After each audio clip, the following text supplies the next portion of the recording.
Yo, this is Blair.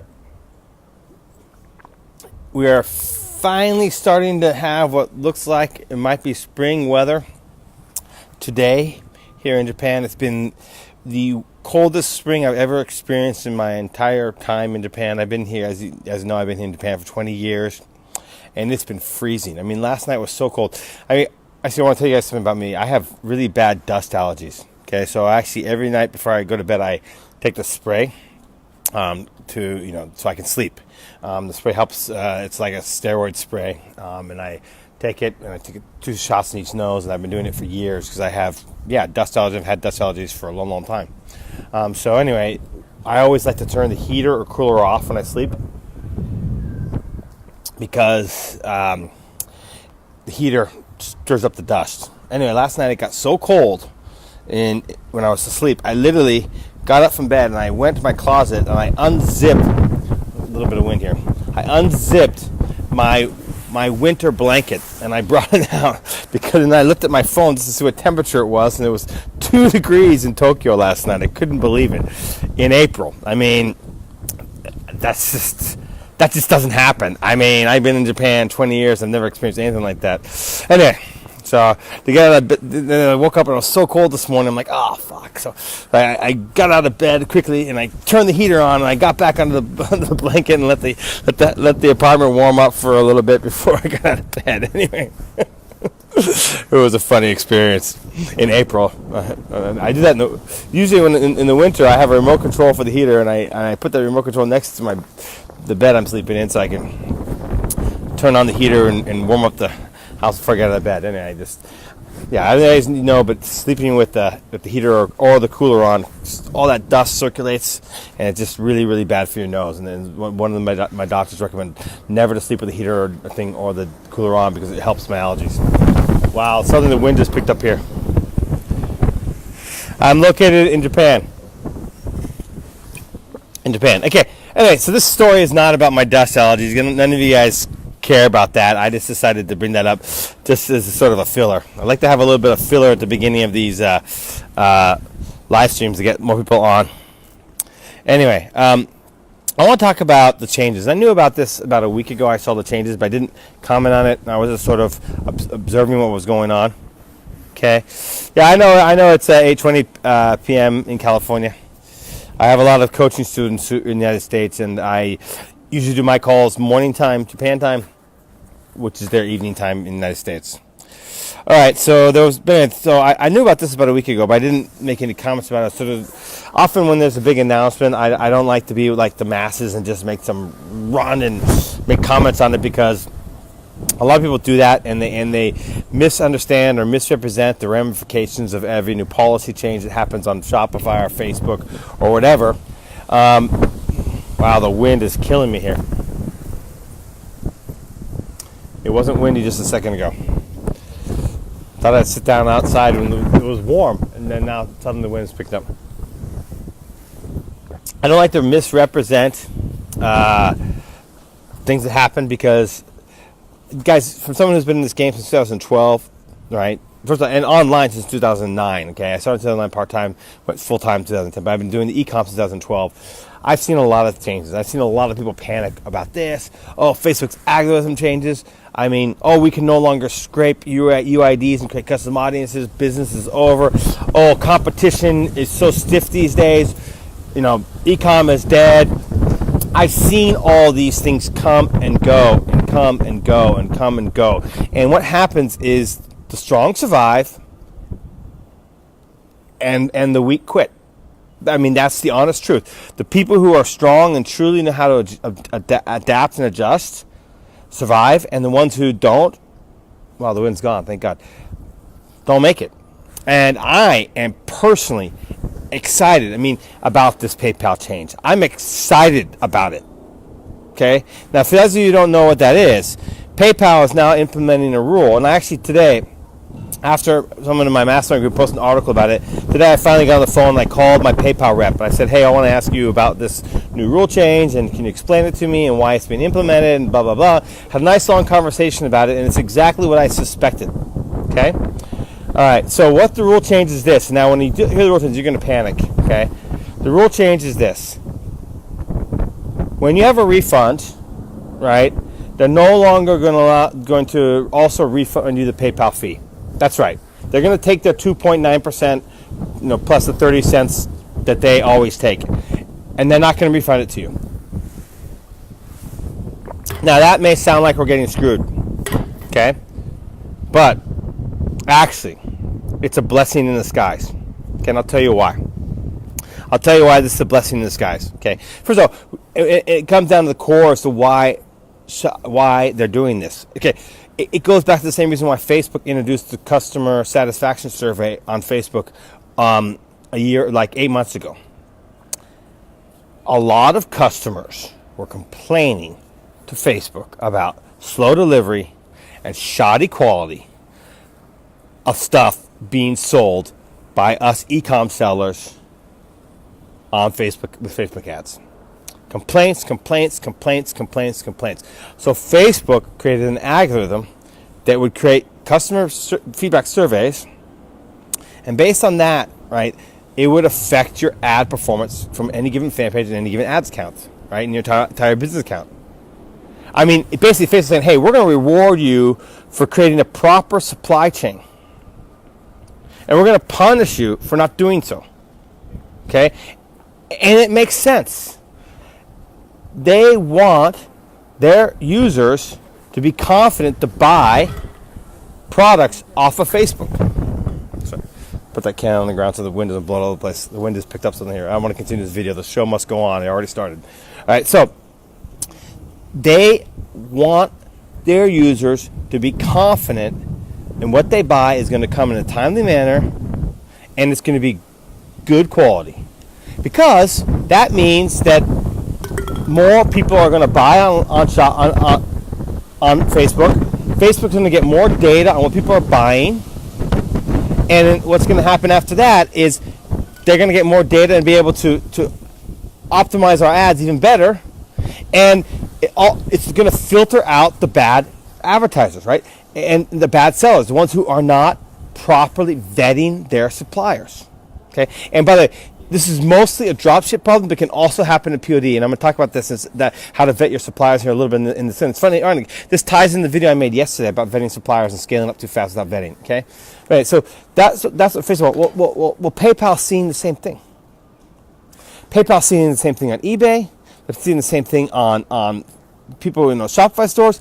People are I'm going to talk mostly about dropshipping, but again, there's been some POD screw ups as well. But anyway, it mostly happens with dropshipping, right? People grab some random supplier from AliExpress. They grab a product off that, they test it, they scale it without even getting any samples at all, without even keeping track of whether the orders are actually getting delivered well and fast. They start selling tons of them. Then suddenly, when the orders are slow to come, they take 3 or 4 weeks to get there because a lot of these sellers in China don't, even though they say it's sent by e-packet, 10 to 14 days or whatever. Actually, now the e-packet is up to 20 days. But anyway, even when they say that, the reality is they don't actually ship for a week. So then you add another 14 days on top. Let's just say 14 days. Actually, it often goes beyond that. We're talking a minimum of 3 weeks before people get the product. And then when they get a product, it shows up and looks like shit. And then the quality is also bad. The packaging is bad and the quality is bad. And then sure enough, people have a bad experience and they complain to PayPal. And since Shopify has come about, right, and I love Shopify. I'm not being critical of Shopify. This is not Shopify's fault. This is the seller's fault. This is your fault for not vetting your supplier properly and not creating a good customer experience, okay?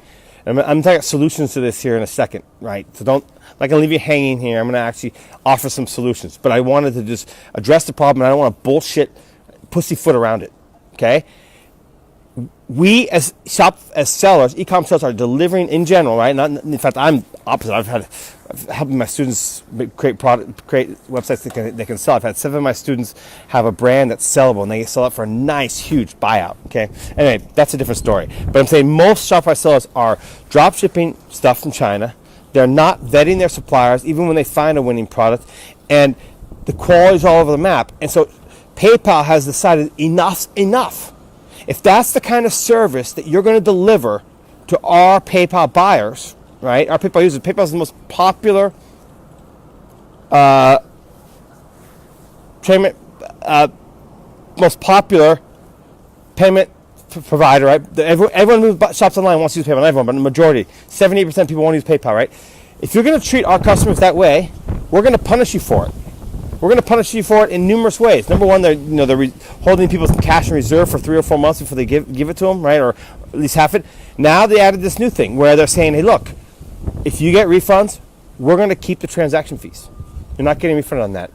It's a direct reaction to what's happening for the normal average seller in the marketplace.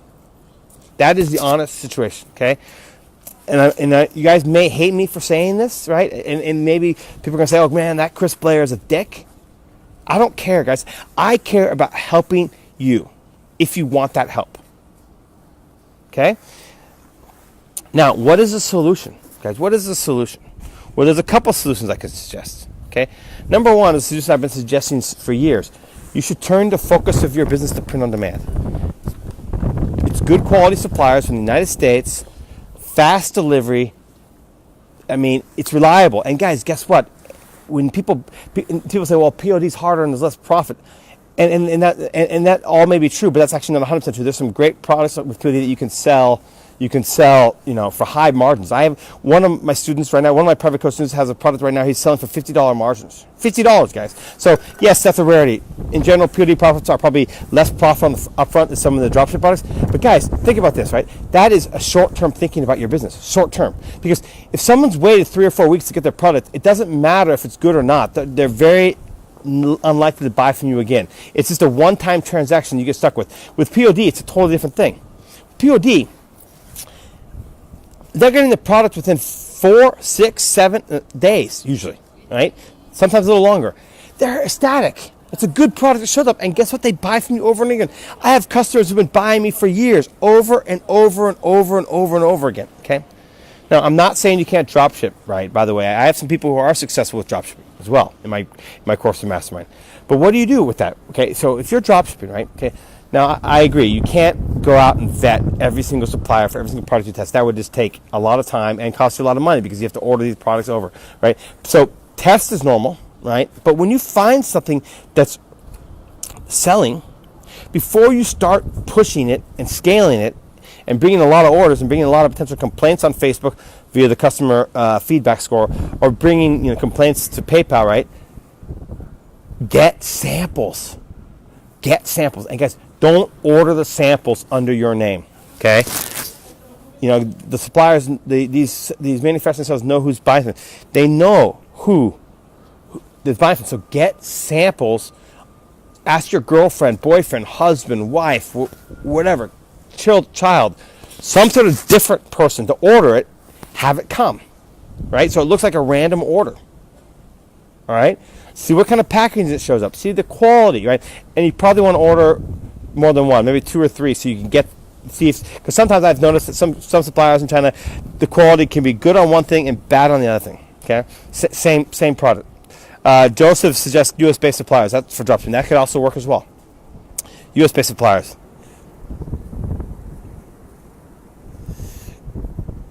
Chris, it's 7:32. Chris Camp. Okay, I don't know what that. I'm not sure exactly. It's 11:32 in here. Okay, cool. All right, guys. So there's a lot of things you can do. Okay, and the thing is, who is going to be affected by this? Okay, now we're all going to have the occasional refund, right? We're all going to have that, and yeah, we may lose a little bit of money. Okay, but that's just the price of being in business. But the people who are going to be affected by this are the people who are not properly vetting their suppliers. They're going to have a high refund rate. And a lot of people are going to quit. A lot of people are just going to quit and give up. In fact, I've already seen people talk about in some of these subjects about quitting and giving up. And I love it. I love it because that means that the people who are not doing it right are going to get off of Facebook, stop advertising on Facebook, and the ones who are doing it, who are doing it right are going to stay. And those who are not doing it are going to be gone. And what's going to happen is it's going to create a better customer experience for people buying on Facebook. And then what's going to turn around, they're going to be more apt to buy next time. So in the long run, 6 months down the road, I can guarantee you that we're all going to be like, thank you, PayPal, for introducing this policy. You actually eliminated a lot of the people on Facebook that were my competition who were doing it wrong. You improve the customer experience for people who are buying on Facebook, and now more and more people are buying. Shopify, Facebook, PayPal, they don't implement these rules to hurt us. They implement these rules to help us because they're smart. They see the long-term situation. They see the whole big picture, right? We're just looking. I gotta pick up my. Sorry guys, when I sat down to start this video, it wasn't windy at all. Anyway, they see the big picture. And if you want to learn to be a proper seller, to vet your suppliers right, to build a proper brand, proper business, right? You should join my course investment. I'm going to repeat this again. I really want to repeat this fact. This is unbelievable, guys. I'm so proud of this. It's unbelievable. In the last 18 months, I've had 7 students of mine sell their businesses for significant money. Okay, and we're not just talking peanuts, guys. We're talking big sellouts. All right. I'm just going to leave it at that. I mean, obviously, I can't reveal the financials of all that stuff. But anyway, I've advised them. This is proof that what I teach and what I'm doing in my group mastermind to help people works. And I've changed my entire pricing. I used to have this very high price, and it was a lifetime payment, but I changed it. I wanted this, I need to open this up to more people, I thought. So the new system is $100 a month, and you can quit anytime. So you can get in for $7. So $100 now. In the first 7 days, you can refund for any reason. So if within 7 days, you say, Chris, you know what? I got in there.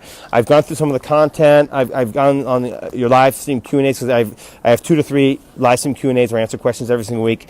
And I just think, you know what? This is not for me. No problem. Only had 2 people do that out of hundreds of joined. But anyway, that's fine. If that's you, you can cancel, right? So within 7 days, no questions asked. I'll refund you. Just message me, okay? So you get the 7-day money-back guarantee, and you can stay in as you think you're getting value, $100 a month, $100 a month, and you can cancel anytime. So after 2 or 3 months, 4 months, if you decide, you know what, Chris, I've gotten a lot of value out of this, but I don't think I need this anymore, no problem, you can cancel. Anyway, the link is ecomvantage.com/VIP. I'll put the link in the thread down there below this video. I'm sorry about the wind when I started out on this video. I mean, I thought it was going to be nice, cool here, and it was. Now all of a sudden, I'm basically done and the wind stopped blowing. I will answer any questions you guys might have. But I really wanted to talk about this issue because people are panicking about it.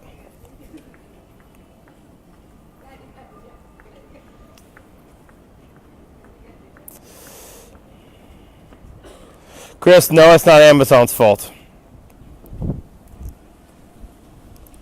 Switch to US-based suppliers, that's definitely one option, for sure. Richard, Ryan, Matt, good to see you. Yanetto, Alex, good to see you, buddy. Okay, it doesn't appear to be any questions. So if you want to work with me, you want my support, and guys, my ongoing support in my mastermind is why my students are successful, period. Right? It's not just about the course. It's about the weekly Q&As. No question goes unanswered. And that is why my students succeed. Because, guys, it's those little things, those little questions, answers are the difference between not succeeding and then turning it into a successful business.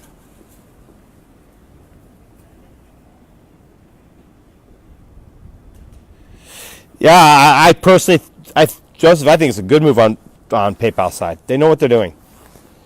In fact, they even wrote in their policy things, if you don't like it, you don't have to sell through PayPal.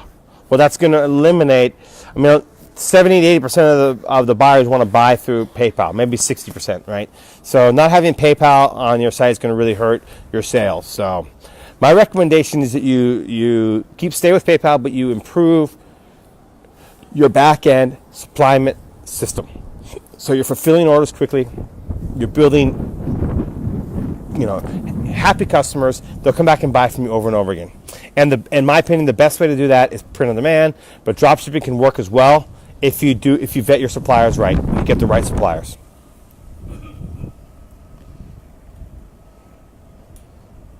I can turn my camera around, but right now I'm sitting outside of a park of a department store.